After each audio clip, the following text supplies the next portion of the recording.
I started in the venture business in '83. I retired formally in '05, but I've stayed close to it. And the one thing that I have come to realize is that it doesn't change. I always laugh when people say, well, now that we've had this bad market, things are changing. Well, we have bear markets and market corrections all the time. I don't understand why that has any relevance whatsoever, because technology companies' outcomes are not at all sensitive to the economy or the stock market. It's absolutely irrelevant. So I heard this in the crash in '83, in '87, in '91, in 2000, in 2008. It's absolutely irrelevant.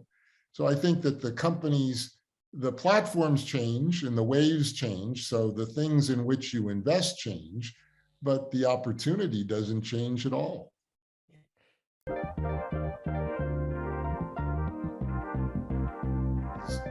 In venture capital, it's not the percentage of time that you're correct, it's the magnitude of the success when you are.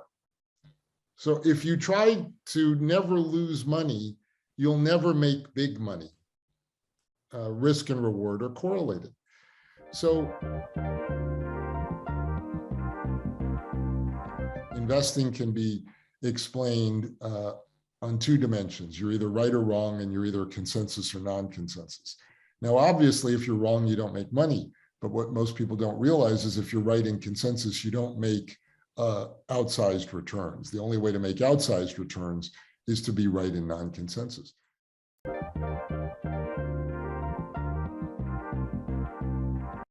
You know, the thing about companies is they all pivot from their original idea.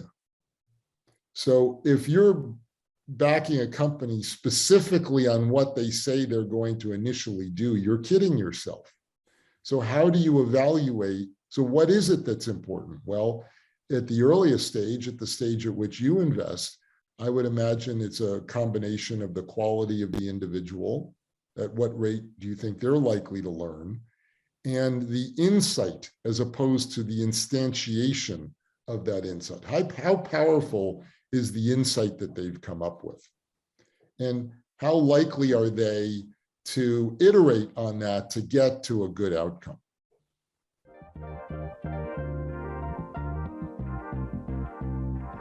Our job is to very opportunistically and very tactically look at the insight promoted by the founder and ask ourselves, do we believe this can become a big company? It's not to project the future.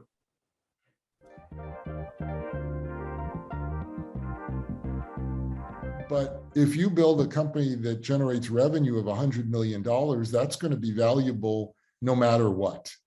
And I think that's our job as venture capitalists, is to identify entrepreneurs and companies that have a chance to become big businesses. And if we can do that consistently, we're going to generate great returns for the long term.